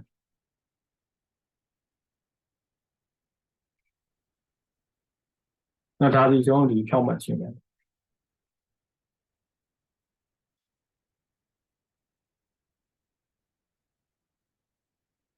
ဒီအပေါ်မှာဆရာသမားတို့ဘယ်လိုဒီဖြောက်မှတ်ခြင်းသဘောနဲ့ရိုးသားခြင်းသဘောကိုဘယ်လိုနားလည်တယ်ထင်လဲကိုယ်အလုံးနဲ့ဆက်တဲ့ဟိုဥပမာတစ်ခုလောက်ပဲပြဆရာသမားတွေမှာ မျှဝေကြရများရှိပါတယ်ကျွန်တော်ကပြောရင်ကြတော့အခုဟာကျွန်တော်ဘယ်လိုချောင်းမောက်ပါကျွန်တော်ဘယ်လိုရိုးသားပါခြင်းအောင်ပြောရမယ့်ပုံစံတွေဖြစ်နေတာနော်အဲ့လိုမဟုတ်ပါနဲ့သူများကပြောသူများကဘယ်လိုမဖြောင်းမောက်ဘူးဘယ်လိုမရိုးသားဘူးဆိုပြီးဥပမာပေးရတာလည်းဒီမျိုးဖြစ်နေနိုင်ပါနော်ဒီမှာ sharing လုပ်ပေးလို့ရတယ်ဘယ်လိုလုပ်ရမျိုးဘယ်လိုရိုးသားတယ်ဖြောင်းမှတ်တယ်လို့ကိုယ်လုံးနဲ့ကိုယ်ပဲဆက်ဆက်ပြီးတော့ဗောနော်ခိုင်ထားလဲပေါ့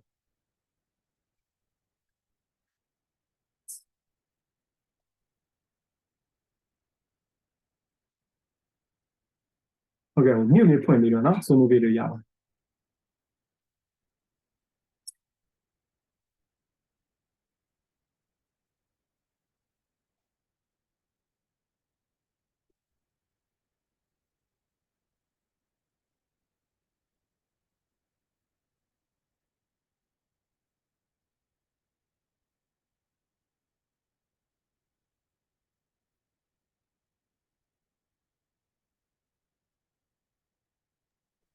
ဟယ်လိုဟုတ်ကဲ့ဟုတ်ဆရာဒါကျွန်တော်မြင်ပေါ့နော်ဒီ professional ပေါ်မှာရိုးသားဖြောက်မှတ်ဆိုတဲ့နေရာမှာလူတိုင်းတော့အများစုကတော့ကျွန်တော်တို့ဒီ career တစ်ခုပေါ့အားလုံးကတော့ဒီ career တစ်ခုရှောက်တန်ပြီးတော့လုပ်နေတဲ့အချိန်မှာဒီ career ပေါ်မှာကျွန်တော်တို့သိတဲ့လောက်ပေါ့နော်သိတဲ့အသိပညာတွေရှိလိမ့်မယ်အသက်ပညာရှိလိမ့်မယ်ပေါ့ဒီအပေါ်မှာဒါပေမဲ့ဒီအကြောင်းအရာတစ်ခုကျွန်တော်သိနေတက်နေတယ်ဆိုရင်ဒီဟာကတော်တော်များများအနေနဲ့ဆိုရင်လုံးဝအလုံးစုံသိနေတက်နေတဲ့အနေအထားမျိုးမရှိနိုင်ဘူးပေါ့နော်အဲ့လိုအခြေအနေမျိုးမှာကျွန်တော်တို့အလုပ်နေတဲ့အနေအထားမှာတချို့အကြောင်းအရာတွေကြရင်ကိုယ့်ရဲ့ဒီကိုလုပ်နေတဲ့အလုပ်ကိုပဲကိုယ့်ရဲ့ professional နဲ့ပဲသက်ဆိုင်တယ်ဒါပေမဲ့ကိုသိတဲ့အတိအထက်beyond our knowledge ပေါ့နော်အဲ့လိုမျိုးဖြစ်နေတဲ့အနေအထားမျိုးမှာဆိုရင်ကျွန်တော်တို့ကခိုင်ကြရင်ကိုမသိတဲ့ဟာကိုလေဒီမသိတာကိုလက်ခံပြီးတော့ဒီလေးလာတင်တယ်ပေါ့နော်လှုပ်တင်တယ်ပေါ့ပြောပြတင်တယ်ဖော်ပြတင်တယ်ပေါ့နော်ကျွန်တော်အနေနဲ့အဲ့လိုမျိုးမြင်တယ်ပေါ့နော်ဒီယူသားဖြောင်းမှန်တခါကျရင်ကျွန်တော်တို့ကလုံနေတယ်ဒါပေမဲ့ကိုမသိတဲ့အပိုင်းတွေရှိရင်လည်းတခါကျရင်အရှိမမေးသွားတဲ့ဒီ question ထဲမှာပါတဲ့ဟာတွေလိုပဲပေါ့နော်ကိုတော့မသိဘူးဒါပေမဲ့တခြားလူလည်းမသိလောက်ပါဘူးဆိုတော့ကိုဒီကိုဖြည့်သိမ့်လိုက်ပြီးတော့ကြော်လိုက်တယ်အဲ့လိုမျိုးမသိကြအောင်ဆောင်လိုက်တယ်လုံးချလိုက်တယ်အဲ့လိုမျိုးအနေထားမျိုးလိုက်ကြုံတွေ့လဲကြုံတွေ့ခဲ့ရမှာပေါ့နော်အဲ့လိုအနေထားမျိုးဒါကဒီကိုရဲ့professional ပေါ်မှာကိုမဖြောင်းမှတ်ဘူးပေါ့အဲ့လိုမျိုးတော့ထင်တယ်ပေါ့မြင်မိတယ်ပေါ့နော်ဟုတ်ကဲ့ကျေးဇူးပါဆရာညှဝေပေးတာပေါ့နော်တခြားဝါဒါနဲ့ပတ်သက်ပြီးဗာများဆွေးနွေးပြီးညှဝေပေးလို့ပါတယ်ခင်ဗျာ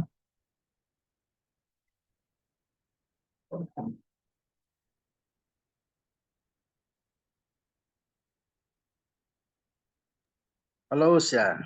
ဟုတ်ကဲ့ဆရာသူရင်ထင်တယ်ဟုတ်ကဲ့ကျွန်တော်ဒီလုပ်ငန်းမှာဒီ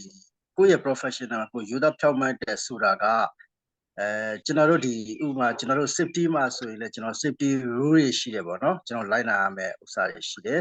အဲ့တော့အဲ့ဒီစီမံစည်းကမ်းတွေနဲ့ပတ်သက်လို့ကျွန်တော်တို့ဟာလူတိုင်းကိုတပြေးညီတသမတ်သေးပေါ့နော်လိုက်နာဆောင်ရွက်စီတာမျိုးအဲ့ဒါကလည်းယူသားဖြောင်းမှတ်ခြင်းလို့ကျွန်တော်တို့ယူဆပါတယ်ဥမာကိုနဲ့ခင်လို့ကိုတငယ်ချင်းမှုလို့ရှော့ပေးတာမျိုးအမှားတွေ့ပြီးတော့မပြောတာမျိုးမဟုတ်ဘူးကိုထက်လူကြီးမှုလို့လည်းမပြောတာမျိုးမဟုတ်ဘူးဟုတ်ကဲ့အဲ့ဒါမျိုးပါလေကိုရဲ့ဒါ professionalism ပေါ်မှာကိုကတတိချာလှုပ်ဆောင်တာယူသားတာလို့ပဲကျွန်တော်တို့ယူဆတယ်နော်ဟုတ်ကဲ့ဆရာသူရင်ဆွေးနွေးပေးတယ်ကျေးဇူးပါအဲ့တော့ဟုတ်ပြီနော်သူကဒီယူသားဖြောင်းမှတ်မှုမရှိလိုက်ရင်ပေါ့ professional ကဘယ်လိုသွားပြီးထိခိုက်လဲဆိုတော့ခုနဆရာကြီးဆွေးနွေးထားတဲ့အချက်နဲ့ပဲကျွန်တော်ကြည့်လိုက်မယ်ဆိုကျွန်တော်က professional ကြတယ်ဆိုပြီးလူတယောက်ကတော့မြင်ထားကြည့်လိုက်ရင်ဗျာသူ့မှာအခုဒီယူသားဖြောင်းမှတ်ခြင်းဆိုတော့ contact ရှိတယ်ပေါ့ဒါတော့ assume လုပ်ထားလိုက်မယ်ဆိုပါစို့နော်အဲ့တော့အဲ့မှာအဲ့လူတယောက်ကခုနပြုမှုဆက်ဆံပုံကခုန safety မှာပဲဆရာသူရင်ပြောသွားတယ်လို့ပေါ့အထက်လူကြီးမျိုးကသူ့ကိုဆိုရင်တော့ PPE မို့လဲကျွန်တော်တို့ကလက်ခံလိုက်တယ် နော်ဟိုယူလုံမိုင်းကြတော့ကျွန်တော်ဟာ PP မျိုးနဲ့ဝင်လို့မရဘူးဆိုပြီးကြက်လိုက်မယ်ဆိုရင်အဲ့မှာဆိုရင်ကျွန်တော်တစ်ချက်ကြည့်ရမှာကိုယ့်ရဲ့ profession ကဘာလဲပေါ့ safety ဆိုရင်ဘာလဲလူတွေဘေးကင်းအောင်လုပ်ပဲဘေးကင်းမို့တော့ဆိုတာလူတိုင်းဒီ PPE ဝရမယ်ဆိုတဲ့ဒီအလုပ်ကသတ်မှတ်ထားတဲ့အခြေခံစည်းမျဉ်းရှိပြီးသားနော်အဲ့အတွက်လည်းကျွန်တော်ဒီ in-house rules လိုဟာမျိုးပေါ့နော်ဒီစက်ရုံရဲ့စည်းမျဉ်းစည်းကမ်းတွေကထုတ်ပြန်ထားပြီးသားနော်အဲ့ဒီပုံမှာကျွန်တော်တို့ကအလုပ်လုပ်ချင်ရဒါကျွန်တော်အလုပ်ကိုကျွန်တော်လုပ်နေရဖြစ်တယ်နော်အဲ့ဒါကိုခုနကထက်လူကြီးလိုဘာလို့ဆိုရဲစိတ်နဲ့တော့ဟို short ပေးလိုက်တယ်ဆိုတော့အမှန်တော့ short ပေးလိုက်တဲ့သဘောမဟုတ်ဒါကျွန်တော်ရဲ့ personally ဒီခံယူချက်တစ်ခုပေါ့ဟိုအမြင်တစ်ခု personal အရာ favor ပေးလိုက်မှုကကျွန်တော်ရဲ့အလုပ်ကိုလာပြီးထိခိုက်သွားတာဒါကျွန်တော်ရဲ့အလုပ်လမ်းကြောင်းကိုတော့တွေ့ဖြီသွားတာပဲနော်အဲ့လိုဖြစ်တဲ့အတွက်ကြောင့်သူက professional မဆန်တော့ဘူးဆိုဖြစ်သွားတာဘောပါလားဟိုဒုသားမှုဖြောင့်မမှုမရှိတော့ဘူးဆိုတာကြီးဟိုဘလူးကြီးဖြစ်လဲဆိုတော့ဒီလူကြီးကကောက်ကျစ်နေလို့ professional မဆန်တာကိုပြောချင်တာမဟုတ်ဘူးနော်သူ့ရဲ့ဒီအလုပ်ပေါ်မှာနော်သူမဖြစ်မနေလောက်ကင်ရတဲ့ဒီစင်းရင်းတွေနော်ဒါကြီးအဲ့ကောင်ကိုဒီခုနကိုယ့်ရဲ့ personal interest အရာအတိအဆောင်မခံတာမျိုးပဲနော်ကိုယ့်ရဲ့ business relationship ခါလေးဒီလူကိုအမြင်ကတ်လို့နော်ကျွန်တော်တို့ကဟိုပေါ့ကောင်းကောင်းမလုပ်ပေးလိုက်ဘောမှာဆရာဝန်တယောက်အနေနဲ့ဆိုပါသူချီလာခွဲတဲ့လူတယောက်ကကိုနဲ့ဟိုမချီထားတဲ့ရက်ွက်ထဲကတယောက်တော့ဖြစ်နေဒါစိတ်ဥမှာသူကသူ့ကိုခွဲစိတ်မှုတစ်ခုပြုလုပ်အောင်ဒါတော့မကြည့်ထားတဲ့ကောင်တွေဖြစ်လာစံသူချုပ်ပေးလိုက်တာမျိုးအဲ့ဒါပြန်ကြည့်မယ်ဆိုကိုယ့်ရဲ့ဒီ personal ပေါ့ interest ဒါမှသူ့မှာ personal hatred ပဲပြောရမှာပေါ့နော်ဒီသူ့ရဲ့ personal အမုန်းတရားဒီ personal အခြေခံသူ့ရဲ့အလုပ်ကိုလာပြီးဆော့ဖတ်လိုက်တာခုနကျွန်တော်ပြတဲ့ဒီ iceberg မှာဆိုခုနဒီ20တော့ကျွန်တော်အောက်ကအချင်းရာတွေပေါက်ဝင်လိုက်တဲ့သဘောဖြစ်သွားနောက်အဲ့ကောင်အဝင်မခံရမှာကျွန်တော်တို့ကလူတွေကျွန်တော်တို့ရှုမြင်နေတာခုနအပေါ် iceberg မှာပေါ်နေတဲ့အပိုင်းကိုပဲရှုမြင်အဲ့ဒါ professional တယောက်အနေနဲ့ဒီကလက်ခံ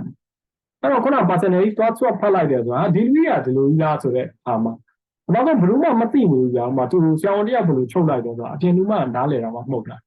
ဒါသူ့ကိုသူသိနေသိတဲ့အတွက်သူဟာသူ့ကိုလေးစားလို့မရတော့အခုကို self respect တော့မရှိရင်သူကအပြင် respect တွေဘလို့လာကိုဘယ်တော့မှသူကဟိုဘာခေါ်မလဲကျင်းတဲ့ဘဝသူဘယ်တော့မှရမှာမဟုတ် happy life ကိုသူဘယ်တော့မှမရနိုင်အခုကိုမှကိုကျင်းနေအားကြောင့်သူတွေဝင်ရှိလို့မရှိလို့ရလည်းမဟုတ်ဘူးเนาะဆင်းရဲလို့ချမ်းသာလို့ရလည်းမဟုတ်သူတို့ကသူတို့ချင်းချင်းနဲ့နဲ့လေးနေနေတဲ့လူသားတွေအများကြီးရှိတယ်เนาะအဲ့လို live တွေကြတော့လေဟိုအရန်တော့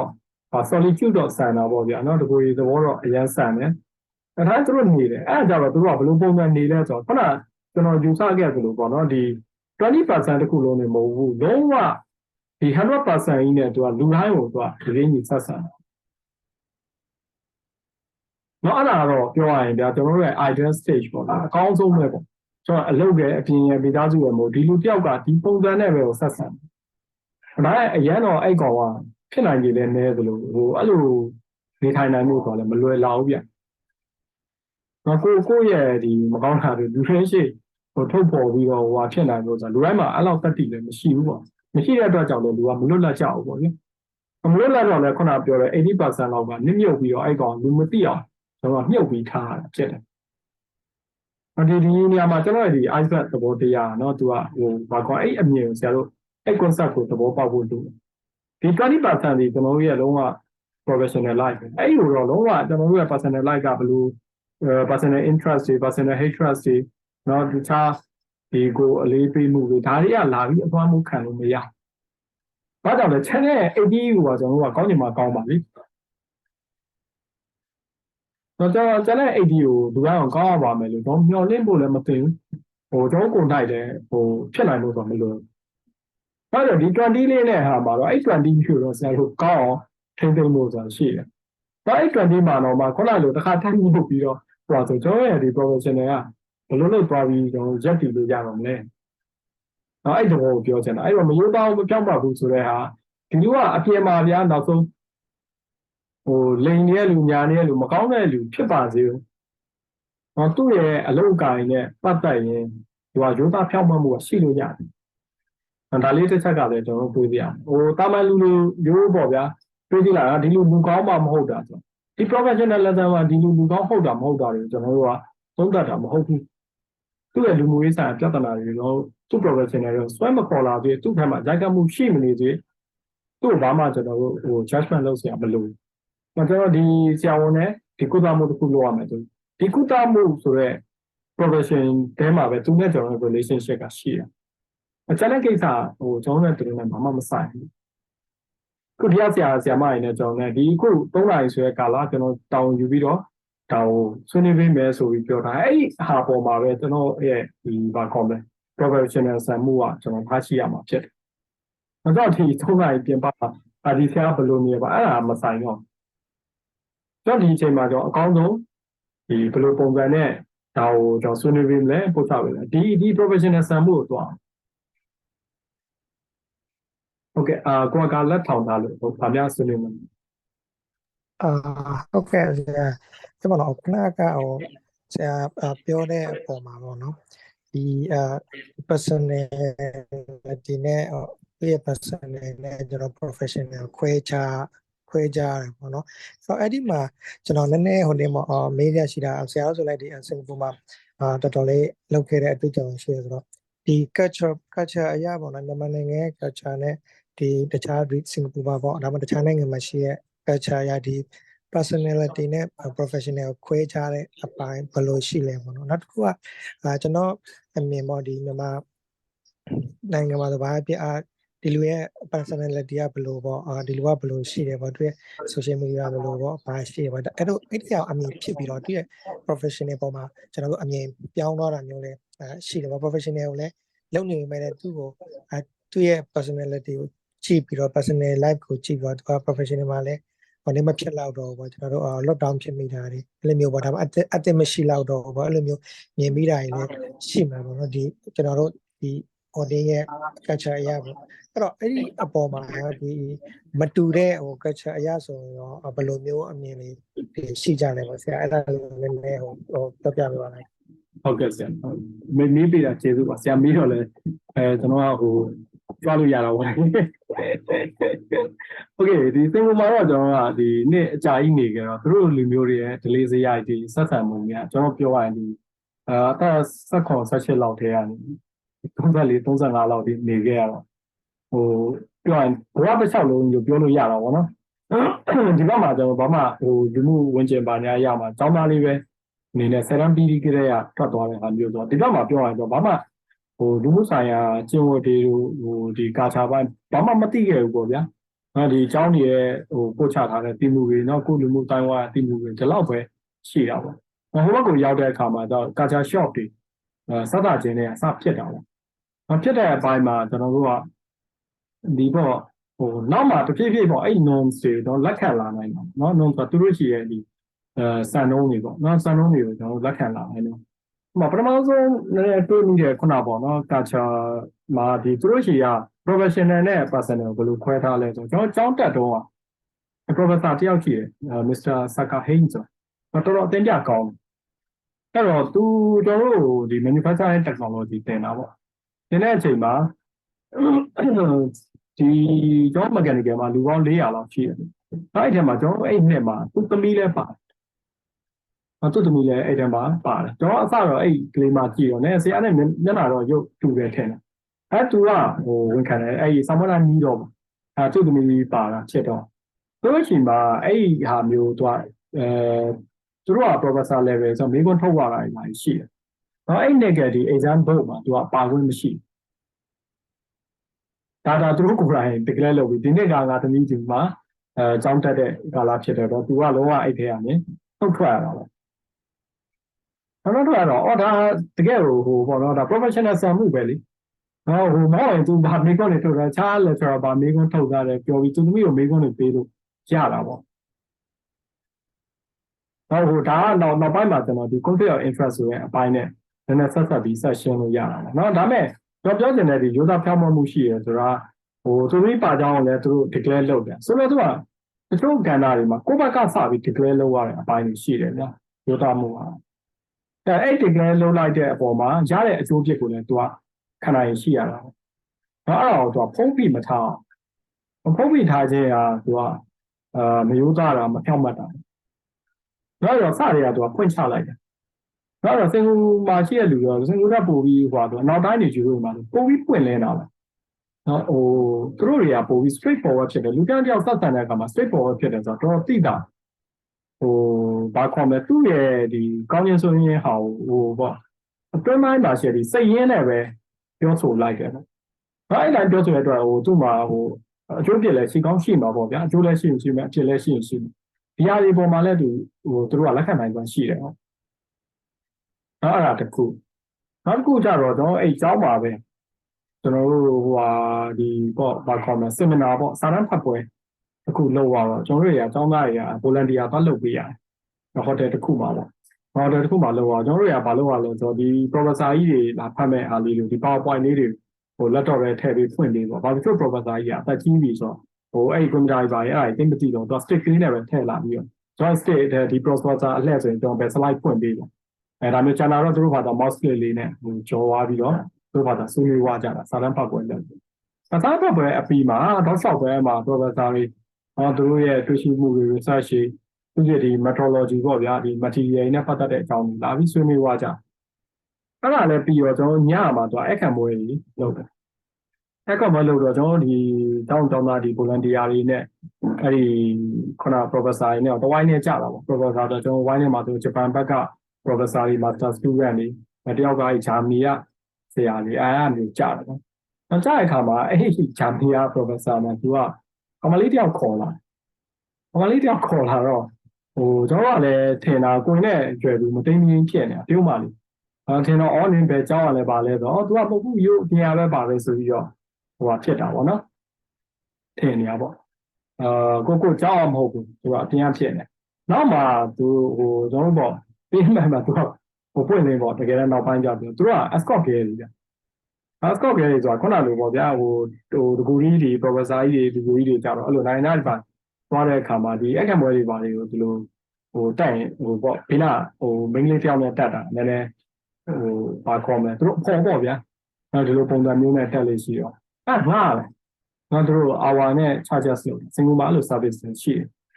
တော့ဟိုချောင်းပါခေါ်မကိုလူငယ်ပို့ဆိုကြတော့ဒါနည်းနည်းအထူးဆန်းပေါ့ culture shock တော့ဖြစ်တာပေါ့နော်ဘာလို့လဲဆိုတော့ဘယ်ခေါ်ပြီးတော့သူဒီလိုဒီ seminar တက်တာလားအဲ့ကျွန်တော်တို့တစ်ချက်မြင်ရမှာအဲ့ဒီ guest ကသူနဲ့ကျွန်တော် seminar ဝန်းထဲမှာလာပြီးတော့သူ့လက်ခုပ်တီးပြီးတော့ခုနကလေးကလာလုံနေတယ်မဟုတ်ဘူးခုနလိုဟိုမှာညအခမ်းပွဲဒီလိုပဲလာတက်ပြီးတယ်ဒါ after သူ့ရဲ့ဒီဘာခေါ်မလဲ working time ဖြစ်သွားပြီပေါ့နော်ဒီလိုဟာမျိုးပါအဲ့တော့ဟာဒီဆရာကဒီလိုဂဲမျိုးခေါ်လာဟိုတို့ဘာသာသူဟိုတယ်ပြန်ပြီးတခြားကန်တိုင်းလည်းရှိရင်ရှိမမရှိရင်ဖြစ်ဒါကျွန်တော်မသိနိုင်ဘူးအဲ့ဒါကျွန်တော်တွေးရမယ့်ကိစ္စလည်းမဟုတ်ဘူးထင်တယ်။ဘာလို့လဲဆိုတော့အခုဒီ event ဟိုကသူတို့မှာဘီယာအရက်ကစားတယ်သူတို့အကုန်လုံးဟိုပေါ့တိုက်တယ်တောက်လို့လည်းရတယ်ဒီပုံစံမျိုးနဲ့အလုံးပြော်သွားတယ်ဒါ celebrate လုပ်ကြတယ်ဟာပါအဲ့တော့ဒီ guest တယောက်ခေါ်လာတဲ့ဟာပေါ့အဲ့တော့ဒီဟာတွေကဟိုတော့မြမလူမှုမျက်စိနဲ့ကြည့်ရင်တော့ဒီကောင်ကြီးကနာဘူးလားမသိဘူးပုံသက်လို့ရတာလေဒါနဲ့လည်းနိုင်ငံက level မှာသူကဒါသူ့ profession နဲ့သူလုပ်နေဒီ methodology နဲ့ဘာမှမဆိုင်ဘူးလေသိတာသူ့ရဲ့တွေ့ကြည့်ချက်သူကသူပဲသူစာတန်းလာပြီးတော့ဖတ်ပြတာမျိုးဖြစ်တယ်နောက်ဒီဟာလဲသူကသူ့ခတ်ချင်းငွေအဖြစ်ပေးပြီးပါတယ်သူ့ရဲ့ဥမာဟိုပေါ့ဒီ professional ကိုအသုံးပြုပြီးတော့သူ့တပည့်မှတယောက်လောက်ကိုပဲဖြစ်တယ်ဒါမျိုးခေါ်လာဆိုရင်တော့မသိဘူးလို့ပြောလို့ရတယ်ပေါ့ဗျာဟိုဒါသူ့ပညာသူ့ရဲ့အချိန်ကအသုံးပြုတာဟိုကကြအဲ့ဒါကိုသူဘာမှသုံးထားတာမတွေ့ရအောင်ဒါမျိုးပေါ့ဒါတော့အဲ့ဟာတွေမှာကျွန်တော်ကဒီမြမဟိုအမြင်နဲ့ဒီဟိုနိုင်ငံသားတွေရဲ့ဒီပြုမြင်မှုတွေကြတော့အဲ့ဟာမျိုးတွေနဲ့မတူဘူးပေါ့ဗျာ